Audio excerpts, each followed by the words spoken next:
मित्रांनो नमस्कार, सर्वांचं स्वागत. मित्रांनो चालू घडामोडी रिव्हिजन सिरीजमध्ये सर्वांचं स्वागत आहे.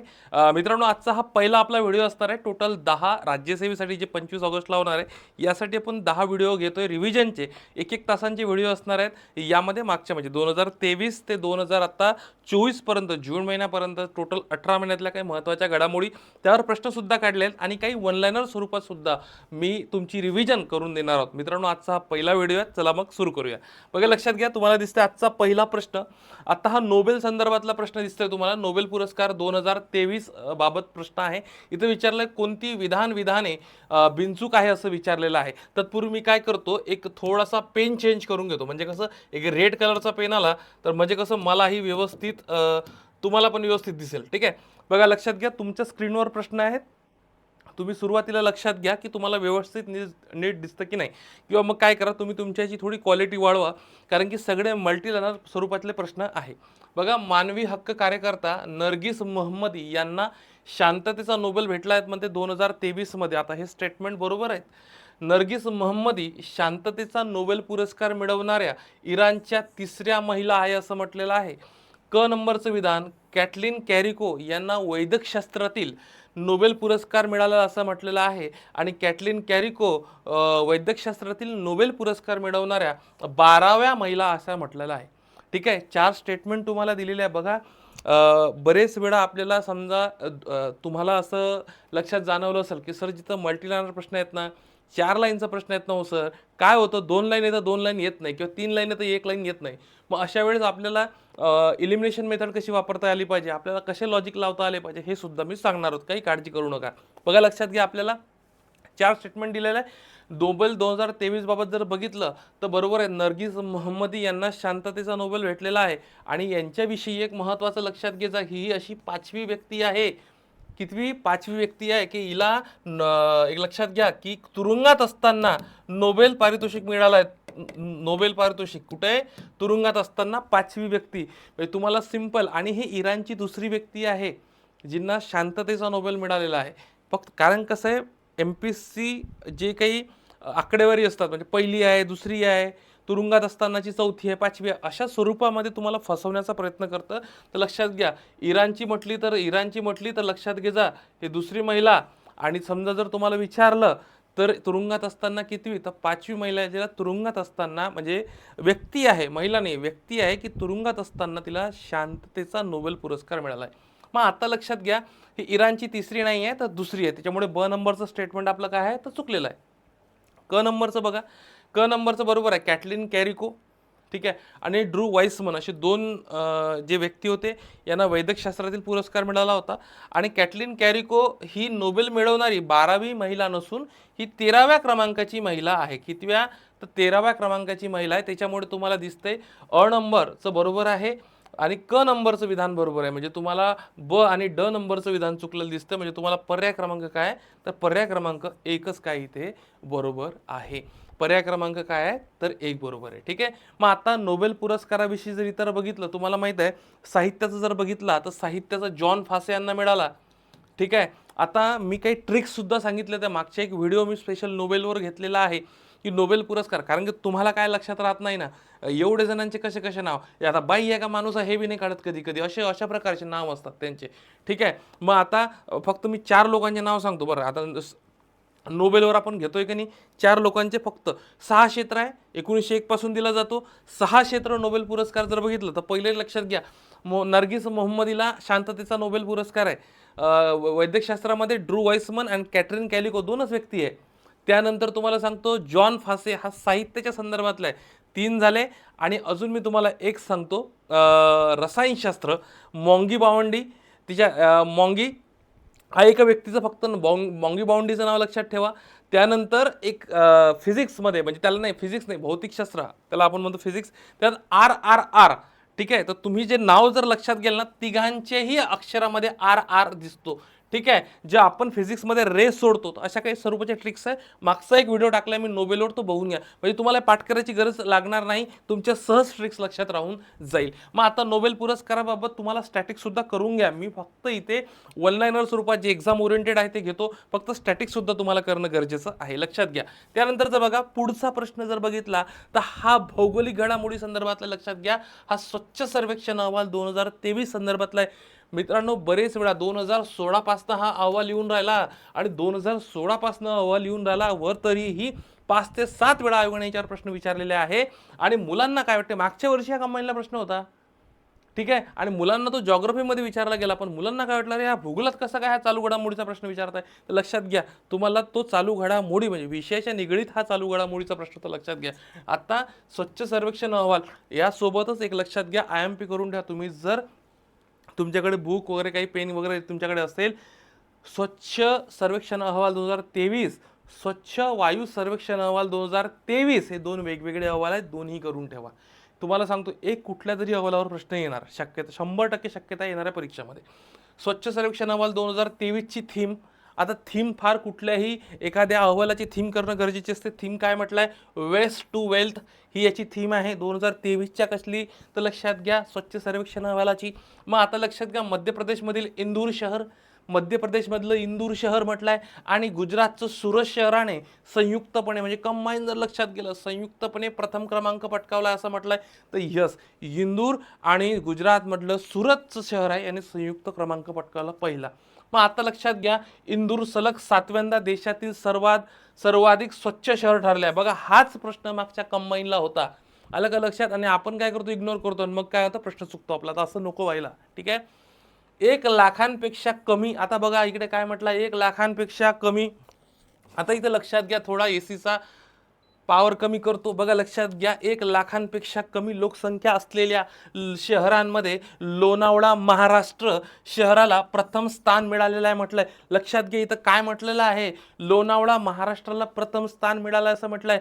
कुशामध्ये येतं 1 लाखांपेक्षा कमी. बघा याच्यात वेगवेगळ्या कॅटेगरी आहे, 10 लाखांपेक्षा जास्त, 1 लाखांपेक्षा कमी, ठीक आहे. त्यानंतर जे गंगेच्या ठिकाणचे जे काही शहर आहे यांचं एक आहे, कंटोनमेंट बोर्डवाले आहे. तर तुम्हाला हे वेगवेगळ्या कॅटेगरीतले मी तुम्हाला सांगतो, काळजी करू नका. बघा प्रश्न असा येईल, आता समजा 1 लाखांपेक्षा पहिल्या 10 मध्ये खालीलपैकी कोणत्या शहराचा समावेश होतो, होत नाही, असाही प्रश्न विचारला जाईल. तर ह्या दोन्ही कॅटेगरी करा मित्रांनो. बघा लक्षात घ्या, 1 लाखांपेक्षा कमी लोकसंख्या असलेल्या शहरांमध्ये लोणावळा महाराष्ट्र शहराला प्रथम नसून, तर इथं सासवड नावाचं शहर आहे, ठीक आहे, सासवड, ठीक आहे. तर हे लक्षात ठेवू जा. त्याच्यामुळे तुम्हाला बरोबर आहे, ब नंबरचं विधान बरोबर आहे, क नंबरचं विधान बरोबर आहे, फक्त ड नंबरचं विधान चुकलेलं आहे, कारण की ते लोणावळा महाराष्ट्राने पाहिजे. तर इथं सासवड नावाचं शहर आहे 1 लाखपेक्षा कमी लोकसंख्यामध्ये, हे तुम्हाला माहीत असणं गरजेचं आहे. त्याच्यामुळे अ, ब आणि क पर्याय बरोबर असेल. बरेच वेळा विद्यार्थी काय करते, ते 3 माहीत आहे, 1 माहीत नाही, हे पोट्टे उत्तर काय मारते, वरीलपैकी सर्व. तर असं करू नये. सगळ्याच प्रश्नाचं उत्तर की आयोग एक वरीलपैकी सर्व देत नाही. त्याच्यामुळे आपल्याला ह्या गोष्टी माहीत पाहिजे की आपल्याला याच्यातून ऑप्शन कट करता आला पाहिजे. आणि सरासरी काय करतं, फॅक्च्युअल गोष्टीमध्ये आयोग थोडं चुकवण्याचा प्रयत्न करतो. तर तुम्हाला जसे जसे आता ह्या आपल्या 10च्या 10 लेक्चर सिरीज कंप्लीट होईल ना, तर तुम्हाला थोडंसं तुमचं अजून एक थोडं लॉजिक डेव्हलप होईल की नाही बाई, इथं आपल्याला आयोग कसा फसवू शकतो. चला, उत्तर काय याचं, 1 नंबर. पुढं चला. त्यानंतर डॉक्टर MS स्वामीनाथन. आता स्वामीनाथन तुम्हाला सांगायची गरज नाही, स्वामीनाथन कोण आहे, ठीक आहे. हरित क्रांतीचे जनक आहे, यांना भारतरत्न सुद्धा मिळालं, त्यामुळे 100% शक्यता आहे की यांच्यावर प्रश्न येईल बा, ठीक आहे. तर यांच्याबद्दल खरे आहे. आता बघा, हे मोठे घातक, तुम्हाला सांगतो, ज्या पोरांची 1, 2, 3, 4 मार्कांनी जर पूर्व परीक्षा नापास होत असेल मागच्या 2-3 वर्षापासून, तर लक्षात घ्या, त्यांनी एक नेहमी गोष्ट लक्षात घ्या, हे शब्द जे आहे तुमच्या आयुष्यात मोठे बेकार आहे. खरे, त्यानंतर योग्य, त्यानंतर बिनचूक, त्यानंतर अचूक, अयोग्य आहे, खरं आहे, बिनचूक आहे, अचूक आहे, योग्य आहे, योग्य नाही, बिनचूक नाही, योग्य नाही, अयोग्य नाही, खरं नाही, हे शब्दामुळे तुम्ही तुमचे जवळपास 2-3 प्रश्न चुकतात आणि सोपे सोपे प्रश्न असतात. तर प्लीज लक्ष द्या, ठीक आहे, या शब्दांवर. भारतातील हरित क्रांतीचे जनक आहे, 100% बरोबर आहेत. भारत सरकारने 1989 साली त्यांना पद्मविभूषण पुरस्कार दिला. पद्मविभूषण भारत सरकारचा जे सर्वोच्च नागरी पुरस्कार आहे त्यापैकी पद्मविभूषण आहे. 1997 मध्ये पहिला जागतिक अन्न पुरस्काराने त्यांना सन्मानित करण्यात आलं आणि केम्ब्रिज विद्यापीठातून त्यांनी PhD केलेली असं म्हटलेलं आहे. मग आता दोन गोष्टी लक्षात घ्या. 1997 मध्ये त्यांना पहिला जागतिक अन्न पुरस्कार नसून 1987 ला त्यांना पहिला जागतिक अन्न पुरस्कार मिळाला. 1987. आता लक्षात घ्या, मल्टीलायनर प्रश्नामध्ये तुम्हाला बऱ्यापैकी एखाद्या महत्त्वाच्या व्यक्तीचं निधन झालं तर त्यांच्या शिक्षणावर प्रश्न येऊ शकतो, त्यानंतर पुरस्कारावर प्रश्न येऊ शकतो. सॉरी, त्यानंतर सुरुवातीला काय आहे लक्षात घ्या, एक तर एखाद्या महत्त्वाच्या व्यक्ती निधन झालं, एक तर पुरस्कार येईल. ठीक आहे, त्यांना कोणते पुरस्कार भेटले, सहसा ते कोणत्या क्षेत्राशी संबंधित आहे की त्यांचं शिक्षण, आणि त्यांना काहीतरी वेगळं पण काहीतरी केलं, या संदर्भातच तुम्हाला डाटा विचारला जातो. तर याचं अचूक उत्तर आहे अ, ब आणि ड. तर तुम्हाला अ, ब, ड नावाचा पर्याय क्रमांक 3 मध्ये दिसतो. सगळ्याचंच उत्तर काही पर्याय क्रमांक 4 नसते. ठीक आहे, त्यानंतर नेक्स्ट बघा पुढचा, जागतिक शांतता निर्देशांक. बघा तुमच्या स्क्रीनवर आहे, एक वेळा बघा काय करा, इथं खालीलपैकी 2023च्या जागतिक शांतता निर्देशांकाबद्दल विचारला काय खरं. 3 सेकंद देतो, 3 सेकंद, 4 सेकंद देतो, 4 सेकंदामध्ये बघा तुम्हाला काय याच्यात उत्तर, तर 5 जास्तीत जास्त 5 सेकंद देतो बघा, आणि मला सांगा उत्तर काय. तुम्ही कमेंट बॉक्समध्ये टाकू शकता. ठीक आहे, ठीक आहे, चला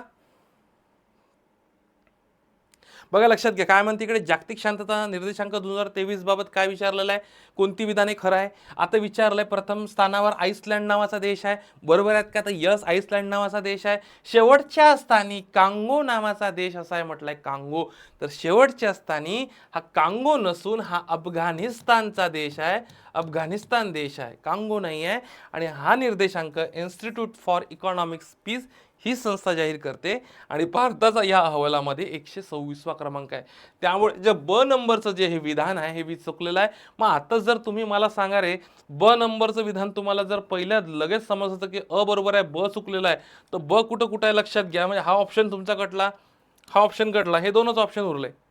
मग आता हे दोन ऑप्शन उरले तर तुम्हाला याच्यात 50-50 तुम्हाला याच्यात खेळता आलं पाहिजे. आले तुम्ही 50-50वर.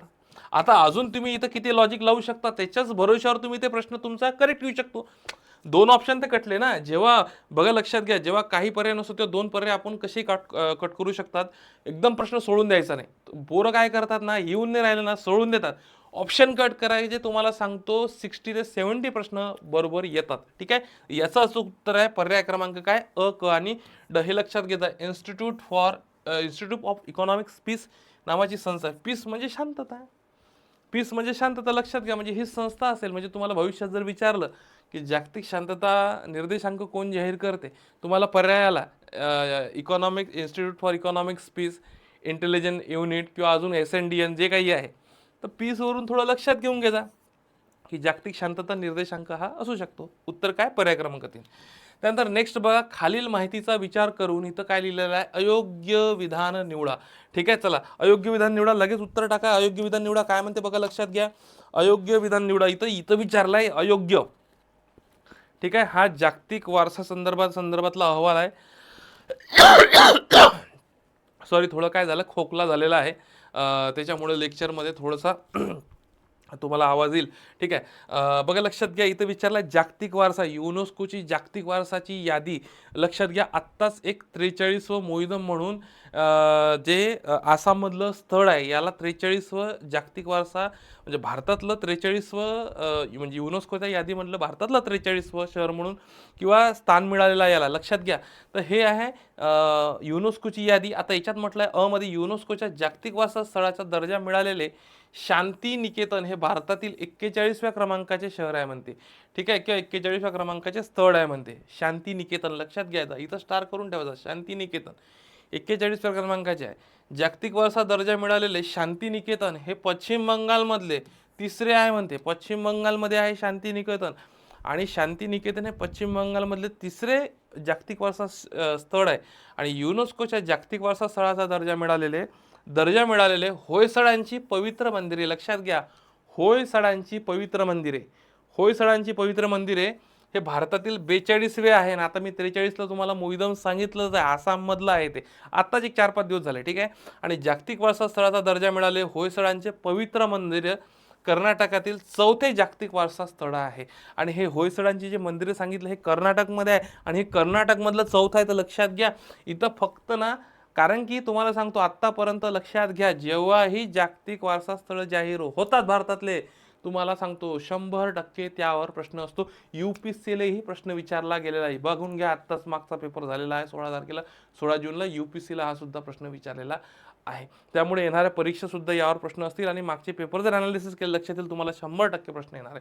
मग हे पॉईंट आणि शांतिनिकेतन कुठलं आहे, त्या राज्यातलं कितवं आहे आणि ते भारतातलं कितव्या क्रमांकाचं स्थळ आहे हे पाठ करा. फॅक्च्युअल गोष्टी आहे, मुलं विसरून जातात, मुलांना वाटतं सोपं आहे, असं करू नका. तर हे चारच्या चारही स्टेटमेंट काय आहे, तर चारच्या चारही स्टेटमेंट बरोबर आहे. त्याच्यामुळे याचं उत्तर आहे यापैकी नाही. आलं का लक्षात? यापैकी नाही याचं अचूक उत्तर आहे. अयोग्य विचारलं आहे, सगळे योग्य आहे, म्हणून उत्तर काय येईल, यापैकी नाही. चला नेक्स्ट बघा.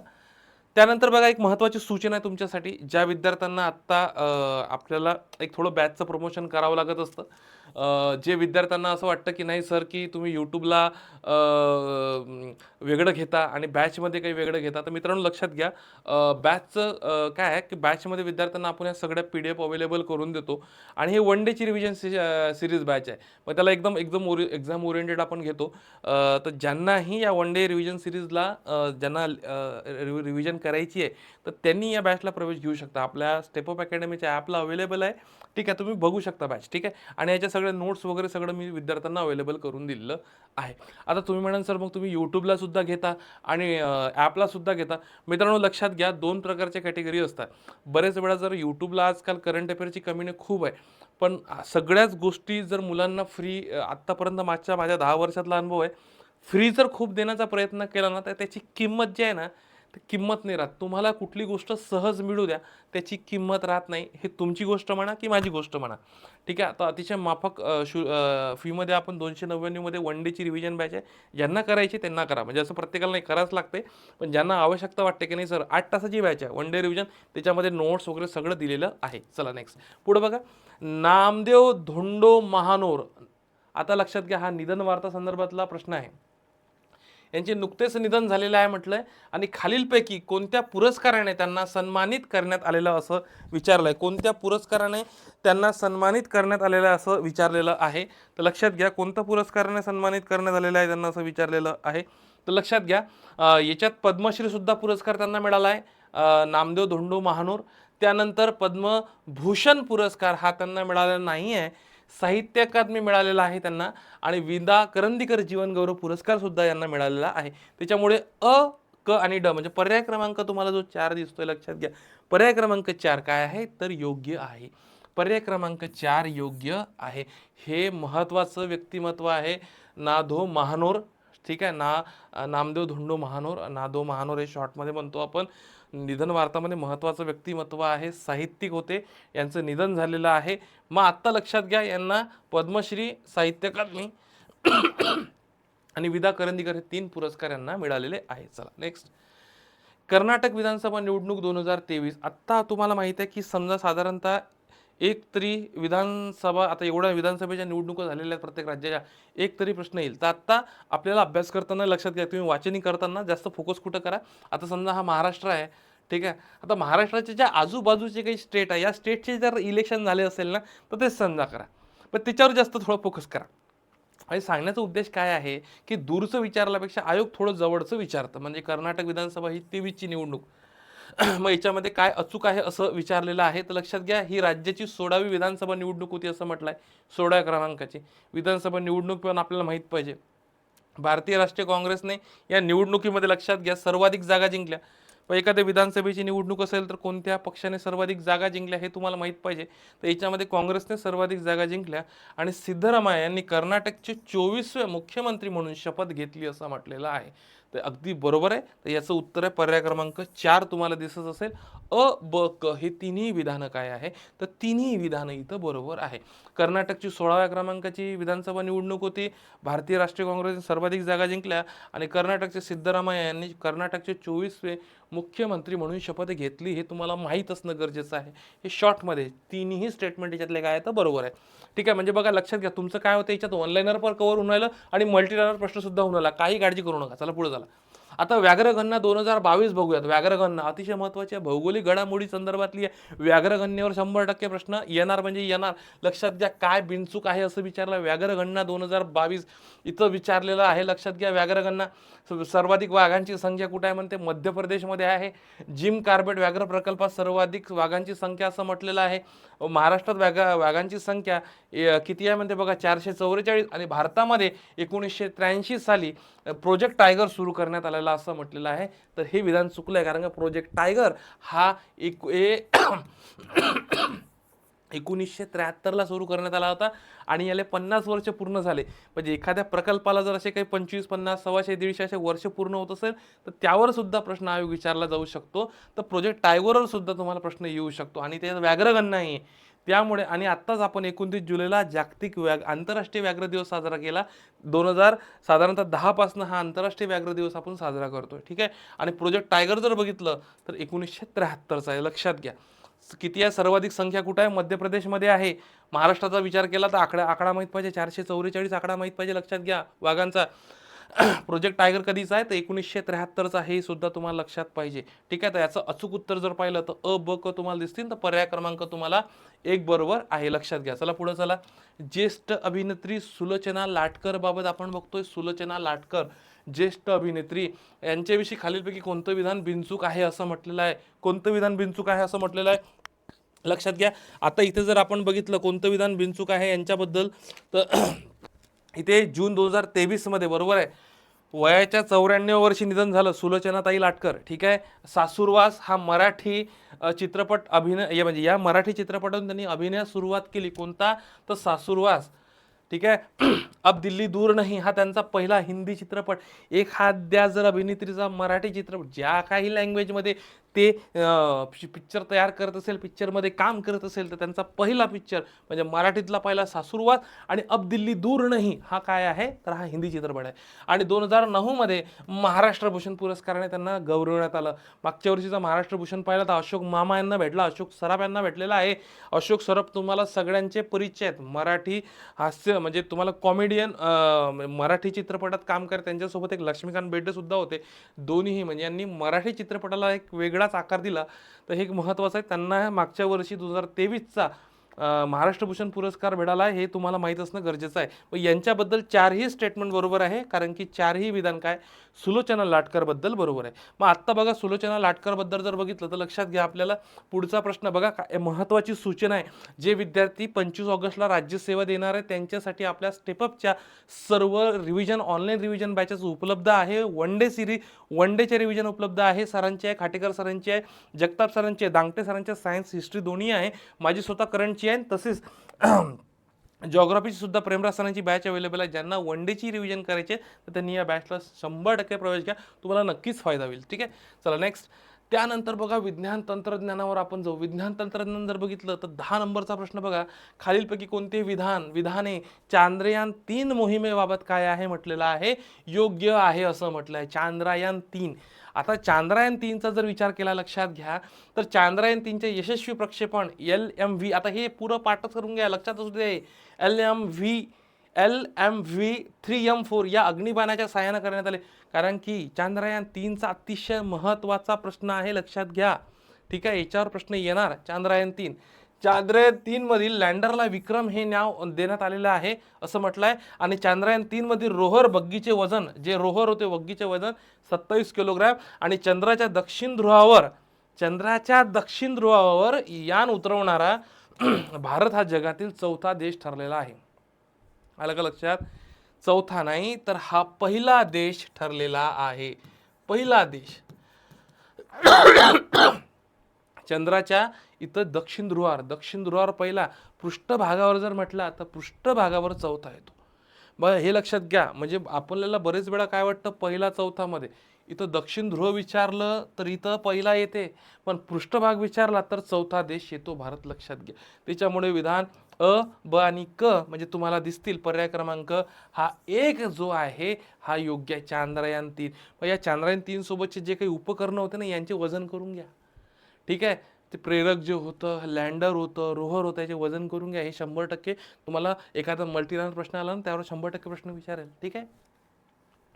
जुलै 2030 जुलै 2030 नाही, 30 जुलै 2023 मध्ये इस्रोने, लक्षात घ्या इस्रो, PSLV-C50 या रॉकेटच्या मदतीने कोणत्या देशाचे उपग्रहचे प्रक्षेपण केले असं म्हटलेलं आहे. तर याचं अचूक उत्तर सांगतो मी, हे डायरेक्ट लक्षात ठेवा, सिंगापूर. तर सिंगापूर तुम्हाला कुठे दिसते? ब. आता लक्षात घ्या, बरेच वेळा मुलांचा प्रॉब्लेम काय असतो, आता बघा इथं काय आहे, प्रश्न दिलेला आहे 30 जुलै 2023 रोजी इस्रोच्या PSLV-C56 ने कोणत्या देशाचे रॉकेटच्या मदतीने कोणत्या देशाचा आपण प्रक्षेपण केले आहेत यान वगैरे. तर इथे यान नाही, उपग्रह. तर लक्षात घ्या इथं पर्याय कसे आहेत? अ मध्ये जापान, सिंगापूर ब, मलेशिया क आणि थायलंड. आणि इथं आपल्याला माहित आहे की हे 2 नंबरचं माहित आहे मला, आणि आपण काय करतो इथं गोल करतो बाळा. आलं का लक्षात? आपल्या डोक्यात 2 असतं, पण हा ब नंबरचा पर्याय पर्याय क्रमांक 3 मध्ये दिलेला आहे. असे सुद्धा प्रश्न तुमचे हातून जातात, लक्षात घ्या. त्यामुळे तुम्हाला इथे सुद्धा डोकं लावणं गरजेचं आहे. तुम्हाला उत्तर जरी माहित असलं तरी खाली ऑप्शन मागे पुढे दिलंय हे लक्षात ठेवा, ठीक आहे. उत्तर काय? पर्याय क्रमांक 3 उत्तर आहे. त्यानंतर बघा जागतिक वायू गुणवत्ता अहवाल. आता जागतिक वायू गुणवत्ता अहवाल जर बघितला, लक्षात घ्या हा 2022चा जागतिक वायू गुणवत्ता अहवाल आहे. याबद्दल अयोग्य काय असं म्हटलं, चला उत्तर मला कमेंट बॉक्समध्ये टाका. बघा लक्षात घ्या इथं काय विचारलाय, अयोग्य विचारलाय. अयोग्य लक्षात घ्या. चाड हा देश अहवालानुसार सर्वाधिक प्रदूषित देश आहे म्हणते. चाड नावाचा देश सर्वाधिक प्रदूषित आहे. चाड नावाचा देश अहवालानुसार लाहोर हे जगातील सर्वाधिक प्रदूषित शहर आहे म्हणते. लाहोर सर्वाधिक प्रदूषित आहे. आणि या अहवालानुसार नवी दिल्ली हे जगातील दुसरी सर्वात प्रदूषित राजधानी ठरली आहे म्हणते, दुसरी. आणि या अहवालानुसार भारतातील सुरत हे शहर सर्वाधिक प्रदूषित ठरलं आहे. तर इथं सुरत सर्वाधिक प्रदूषित नाही आहे, तर भिवाडी नावाचं शहर आहे, भिवाडी. आता हे भिवाडी नाही, हे भिवंडी नाही आहे, तर हे भिवाडी आहे. आता ही भिवाडी राजस्थान मधला आहे, लक्षात घ्या, ठीक आहे. भिवाडी नावाचं शहर आहे, हे तुम्ही थोडक्यात लक्षात घ्या. आता बघा लक्षात घ्या, इथले एक लक्षात घ्या, जागतिक वायूमधले कुठले पॉईंट लक्षात ठेवायचे आहे. चाड हा देश सर्वाधिक प्रदूषित आहे, संपला विषय. लाहोर जगातील सर्वाधिक प्रदूषित शहर आहे. आणि नवी दिल्ली हे जगातील दुसऱ्या क्रमांकाची म्हणजे काय प्रदूषित राजधानी आहे. आणि सर्वात जर विचारलं भारतातलं सर्वात प्रदूषित, तर भिवाडी आहे, राजस्थानमधलं भिवंडी नाही. तर ते महाराष्ट्रात येऊन जाईल. तर तुम्हाला भिवाडी माहीत पाहिजे, ठीक आहे. जागतिक वायूमधले 4 पॉईंट लक्षात घ्या, संपला विषय. चला इथं मग आपल्याला अयोग्य विचारलाय, त्याच्यामुळे ड नंबरचं चुकलंय, तर फक्त ड नंबरचं विधान चुकलेलं आहे. चला नेक्स्ट. पद्म पुरस्कार 2023 बाबत कोणती विधाने योग्य आहे असं म्हटलंय. पद्म पुरस्कार 2023 हे पद्म पुरस्कार 23-24 दोन्हीही करून ठेवा, मी तुम्हाला सांगतो, कारण का दोन्हीवरी कोणतं तरी एक वर 100% प्रश्न येणार, ठीक आहे. आणि ते जोड्या लावामध्ये आजकाल विचारतात, सिंगल लाईन असं विचारत नाही. तर 2023 मध्ये 106 पद्म पुरस्कार प्रदान करण्यात आले, लक्षात घ्या. फिक्स आहे, यस, व्हेरी गुड. महाराष्ट्रातील एकूण 10 व्यक्तींना पद्म पुरस्काराने सन्मानित करण्यात आले नाही, तर टोटल 11 व्यक्तींना महाराष्ट्रातल्या पद्म पुरस्काराने सन्मानित करण्यात आलं. 11चा आकडा आहे. आणि 2023 मध्ये 6 पद्मविभूषण, 9 पद्मभूषण, 91 पद्मश्री पुरस्कार देण्यात आले, हे सुद्धा स्टेटमेंट बरोबर आहे. आणि 2023 मध्ये 7 व्यक्तींना मरणोत्तर पुरस्कार देण्यात आले, हे सुद्धा माहीत पाहिजे. मागच्या वेळेस मला वाटते प्रश्न विचारला गेला होता, मग त्यांचं तुम्हाला क्षेत्र विचारलं गेलेलं होतं, मग पोरं कन्फ्यूज झाले, संगीत होतं की साहित्य होतं. तर अशा वेळेस तुम्हाला जे काही पद्म पुरस्कार जेव्हा जाहीर होतात ना, पद्मभूषणमधले जे व्यक्ती आहे जास्त नसतात, 5-7 असतात, तर त्यांचे कोणते क्षेत्राशी ते व्यक्ती संबंधित आहे ते तुम्हाला माहीत पाहिजे. सार्वजनिक आहे, वैद्यकीय आहे, कला आहे, क्रीडा आहे, हे तुम्हाला माहीत असणं गरजेचं आहे. तर उत्तर याचं काय आहे तर लक्षात घ्या, तर ब नंबरचं विधान चुकलेलं आहे. तर ब कुठं दिसतंय तुम्हाला, तर याचं उत्तर आहे अ, क आणि ड, पर्याय क्रमांक 3, कारण की योग्य निवडायला लावलाय आपल्याला. आलं का लक्षात? योग्य विधान निवडायला लावलंय आपल्याला, योग्य विधान निवडायला लावलंय, तर पर्याय क्रमांक काय येईल मग 3, कारण की ब नंबरचं हे विधान जे आहे, हे ब नंबरचं विधान काय आहे, हे चुकलेलं आहे. चला नेक्स्ट.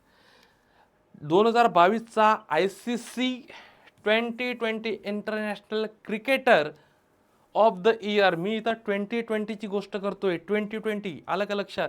बेन स्टोक्स, सूर्यकुमार यादव, विराट कोहली आणि शुभमन गिल. तर याचं अचूक उत्तर आहे, पर्याय क्रमांक दिसतोय 2, सूर्यकुमार यादव. आता सूर्यकुमार यादव इथं बघाल 2022चा ICC 2020 इंटरनॅशनल, आता 22 आणि 23 मध्ये दोन्हीही सूर्यकुमार यादवचा हा 360 प्लेअर आहे, ठीक आहे, जो जगातला 360 AB डिव्हिलियर्स आहे हा भारतातला आहे बिचारा, ठीक आहे. आणि आता हा आपला 2020चा कॅप्टन सुद्धा झाला, श्रीलंकेमध्ये 3 मॅच झालं, 3 मॅच जिंकला बिचारा, ठीक आहे. तर हा सूर्यकुमार यादव आहे, खतरनाक प्लेअर आहे, मुंबई इंडियन्स कडून खेळतो IPL मधून, ठीक आहे. आणि आता आपला कॅप्टन सुद्धा आहे 2020चा, इंडियाचा टीमचा कॅप्टन आहे, ठीक आहे, लक्षात घ्या. त्यानंतर बघा, खालील माहितीचा विचार करून योग्य पर्याय निवडा असं म्हटलेलं आहे. मित्रांनो काळजी करू नका, 1-2 मिनिटं थांबा फक्त. काय होतं बरेच वेळा थोडा कॅमेराचा इश्यू होऊन कॅमेरा बंद पडतो. आहे मी तुमच्यासोबत तिकडे, ठीक आहे, लगेच या, वापस या, वापस या, वापस या. चला, खालील माहितीचा विचार करून योग्य पर्याय निवडा. आत्ता बघा, लक्षात घ्या, इथं योग्य पर्याय निवडा असं म्हटलेलं आहे. आता हा दिनविशेष संदर्भातला प्रश्न आहे. 2 फेब्रुवारीला दरवर्षी जागतिक पाणथळ दिवस साजरा करतो.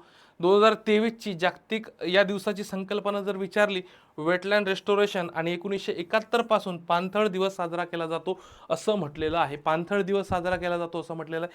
तर आता लक्षात घ्या, आपल्याला इथे 2 फेब्रुवारी जागतिक पाणथळ दिवस, यस, व्हेरी गुड, बरोबर आहे. 2023 मध्ये संकल्पना विचारली तर वेटलँड रेस्टोरेशन 100% बरोबर आहे. आणि 1971 पासून हा पाणथळ दिवस आपण साजरा करतो. तो हे पाणथळ शब्द तुम्ही तो रामसरचा करार आहे ना, 2 फेब्रुवारी 1971, त्यामध्ये ऐकलं असेल. जे दलदलीचे वगैरे प्रदेश असतात, तिथे काही पक्षी प्राणी येतात, तर त्याला हे वेटलँड किंवा पाणथळ प्रदेश आपण असं म्हणतो. आणि दरवर्षी 2 फेब्रुवारीला आपण काय करतो, पाणथळ दिवस साजरा करतो. राज्यसभेसाठी महत्त्वाचं आहे, ठीक आहे. चला, याचं अचूक उत्तर काय मग, पर्याय क्रमांक 4 उत्तर आहे, कारण का तिन्ही स्टेटमेंट याचे काय बरोबर आहे, अ, ब आणि क. चला, त्यानंतर पुढचं जर बघितलं, योग्य, आता हा सुद्धा दिनविशेष संदर्भातला प्रश्न आहे. आता दिनविशेष संदर्भातल्या प्रश्नामध्ये 7 एप्रिलला दरवर्षी आपण आरोग्य दिवस साजरा करतो, आरोग्य दिन असतो 7 एप्रिलला, ठीक आहे. आणि 2023ची थीम विचारली आहे, सर्वांसाठी आरोग्य. आता जे काही महत्त्वाचे दिनविशेष आहे, याच्या अडचण काय आहे, मुलं थीम नाही करत. थीमवरच प्रश्न फार जास्त विचारले जातात, की या दिवसाची, या वर्षाची थीम काय आहे. तर तुम्हाला थीम करणं गरजेचं आहे. नंतर 2023 मध्ये 75वा आपण जागतिक आरोग्य दिन साजरा केला, एक महत्त्वाचं. तिन्ही स्टेटमेंट बरोबर आहे, तिन्ही योग्य बरोबर आहे. पर्याय क्रमांक 4 बरोबर आहे, ठीक आहे. G20 शिखर परिषद, आता G20 शिखर परिषद बघून घ्या, याबद्दल अयोग्य विचारला. G20 शिखर परिषद बद्दल विचारलेला आहे.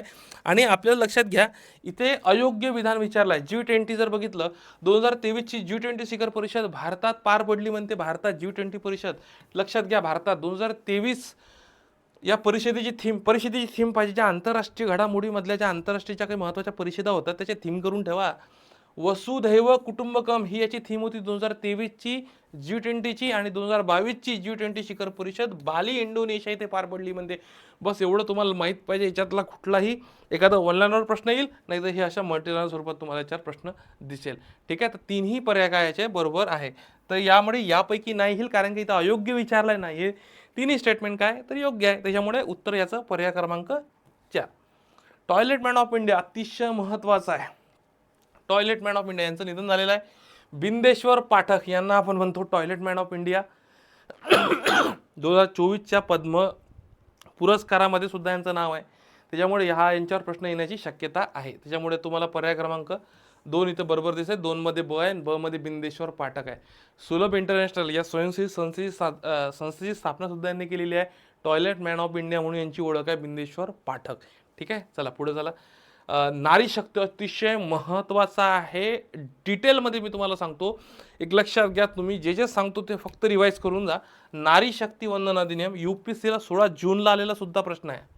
नारी शक्ती वंदन अधिनियमला UPSCला सुद्धा प्रश्न विचारला. 16 जूनची जी UPSCची पूर्व झाली त्याला सुद्धा प्रश्न विचारला. आणि येणारा परीक्षा 100% हा महिलांना 50% आरक्षणासंदर्भात लोकसभा आणि राज्यांच्या विधानसभा यांच्या संदर्भातला आरक्षणासंदर्भातले विधेयक आहे. लक्षात घ्या मी काय म्हणतो बघा, इथं योग्य विधान निवडा असं म्हटलेलं आहे. आता 2 तारखा लक्षात घ्या. याच्यातलं 20 सप्टेंबर 2023ची तारीख रोजी लोकसभेत या विधेयकाला मंजुरी भेटली. त्यानंतर 21 सप्टेंबर 2023 विधेयकाला राज्यसभेत बिनविरोध मंजुरी भेटली. आता लक्षात घ्या, हे 2 गोष्टी आहे. तसंच जर बघितलं तर लोकसभा विधानसभेत महिलांसाठी 33% जागा आरक्षित असणारी विधेयक, सॉरी मगाशी मी 50% सांगितलं, तर लक्षात घ्या हे 33% आरक्षणासंदर्भातलं होतं, चुकून ते 50% निघालं, ठीक आहे. बघा, राज्यसभा आणि राज्यांच्या विधान परिषदांना हे आरक्षण लागू असणार नाही असं म्हटलेलं आहे. आता 2 गोष्टी लक्षात घ्या, 21 तारीख 20 तारीख 21 तारीख, आणि हे जे पहिलं हे घटना दुरुस्ती जी आहे ही 106वी घटना दुरुस्ती आहे आणि 128वं विधान आहे, ठीक आहे. आणि जे नवीन आपण आता संसद बांधली, ज्या आकाराचा त्रिकोणाकृती आकार आहे, या या म्हणजे संसदेतलं, नवीन संसदेतलं हे काय आहे, पहिलं घटना दुरुस्ती आहे. आलं का लक्षात? हे तुम्हाला माहीत पाहिजे. ठीक आहे. तर इथं सगळं काय आहे, तर सगळं याचं योग्य आहे. कारण की लोकसभेत 20 सप्टेंबरला पार पडलं, 21 सप्टेंबरला राज्यसभेत बिनविरोध झालं, त्यानंतर लोकसभा विधानसभेच्या महिला आहे.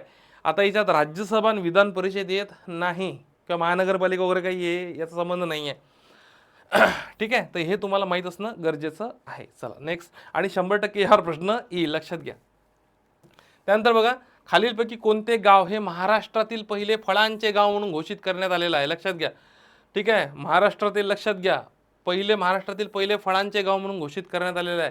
इथं 19 प्रकारचे वेगवेगळे फळं घेतले जातात असं म्हटलेलं आहे. याचं नाव आहे, तुम्हाला दिसते धुमाळवाडी. कुठं दिसते? धुमाळवाडी आहे ब, आणि ब पर्याय दिसते तुम्हाला 1 मध्ये, म्हणजे पर्याय क्रमांक याचं काय 1 बरोबर. 19 प्रकारचे वेगवेगळे फळं आहे म्हणते इथं. विचार करा कोणते कोणते फळं असतील तर. ठीक आहे. त्यानंतर बघा, लक्षात घ्या, 21 नंबरचा जर प्रश्न बघितला, बघा 21 नंबरचा प्रश्न काय म्हणते, लक्षात घ्या लगेच. 21 नंबरचा प्रश्न काय म्हणते, तर 21 नंबरचा प्रश्न काय म्हणते, लक्षात घ्या. ठीक आहे.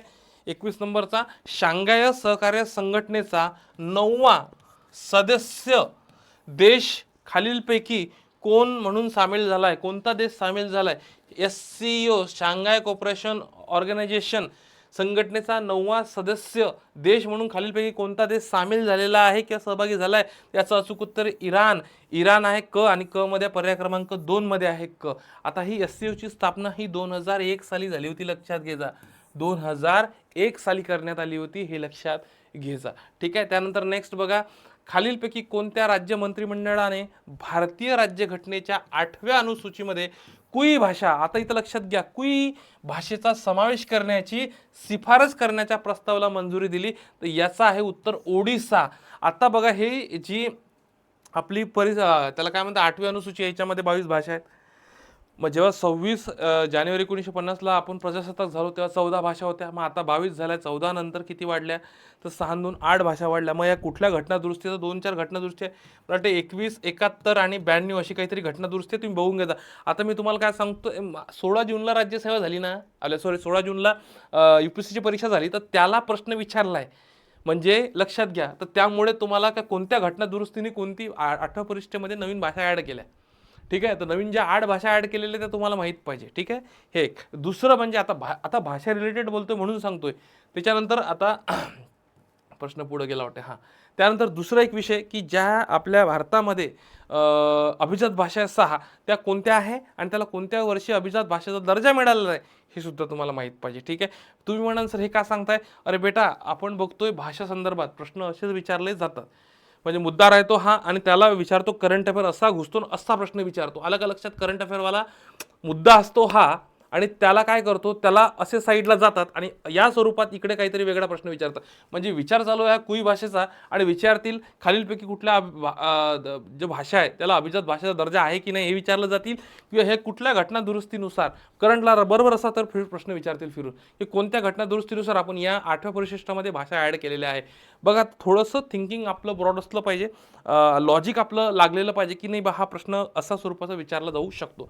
त्यानंतर बघा याचं उत्तर काय सांगितलंय, तर ब कुठं दिसतंय तुम्हाला?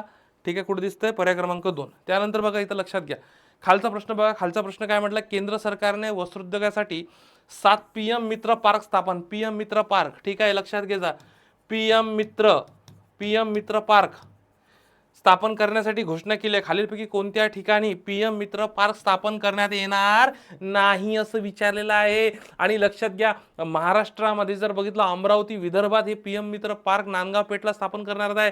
आणि पहिलाच पर्याय मी इथं अमरावती महाराष्ट्र टाकलेला आहे.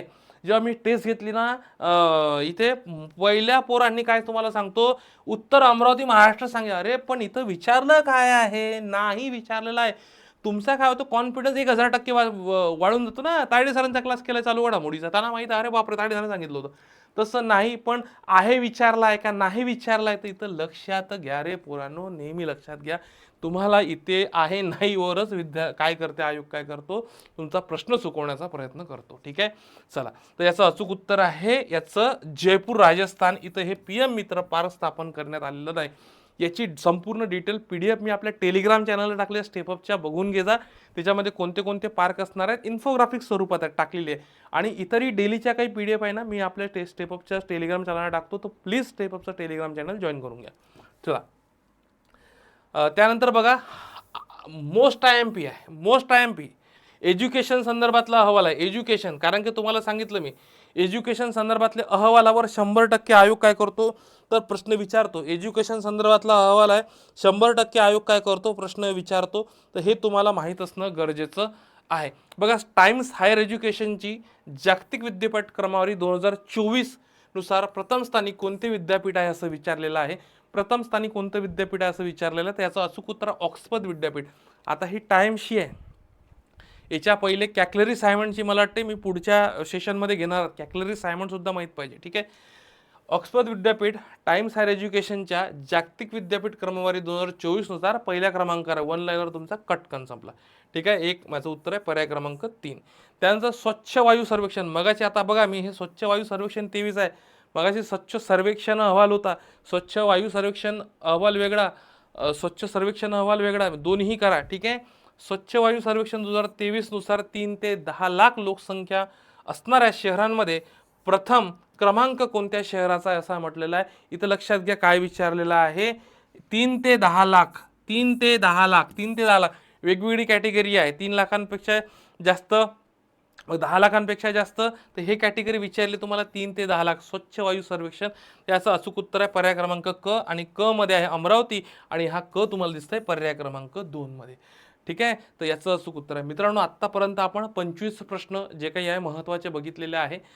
आज मी आजच्या व्हिडिओमध्ये थांबत आहोत. टोटल एक साधारणतः काय करू, 25-25, 30-30 प्रश्न आपण डेली एक साधारणतः काय करतोय, माझेही इतरही लेक्चर असतात. त्याच्यामुळे मला साधारणतः मी म्हटलो तर 1 तास, पण आपण एक काय करू, 45 मिनटं, साधारणतः 40 ते 45 मिनटापर्यंतचा आपण प्रयत्न करू शक्यतो घ्यायचा. कारण की संध्याकाळी सुद्धा आमचे लेक्चर असतात. त्यामुळे मी 100% प्रयत्न करेन रोज 40 ते 45 मिनटं येऊन जास्तीत जास्त आपण इथे कव्हर करूया. मित्रांनो, याच्या डिटेल काही चालू घडामोडीच्या PDF आहे स्टेपअपच्या टेलिग्राम चॅनलला टाकल्यात. तर तुम्ही जॉईन करून घ्या टेलिग्राम चॅनल. तुम्हाला हे ज्या PDF आहे हे सगळं तिथं मिळेल. म्हणजे जेणेकरून मी काही नोट्स सुद्धा टाकल्यात की बा हे वाचून घ्या, हे करून घ्या. ठीक आहे. आणि ज्या विद्यार्थ्यांना डेली करंट अफेअर बघायचं आहे की बा सध्या नाही सर, की सर एका मिनिटात ना मला काही करता येत नाही, रोजचा अभ्यास काय करावा समजत नाही, हे कोणासाठी आहे, नवीन विद्यार्थ्यांसाठी आहे. त्यांच्यासाठी डेली 1 मिनिट करंट अफेअर असा उपक्रम सुरू केला आहे. आमचं यूट्यूब चॅनल, टेलिग्राम आणि इंस्टाग्राम पेजला फॉलो करा. तुम्हाला हे जे रोजचे जे काही चालू घडामोडी ज्या घडत आहेत त्या 1 मिनिटामध्ये आम्ही व्हिडिओ स्वरूपात घेतोय. ठीक आहे मित्रांनो, आज इथे थांबूयात. लवकरच मी उद्या किंवा परवामध्ये दुसरा व्हिडिओ अपलोड करतो. Thank you very much. All the very best.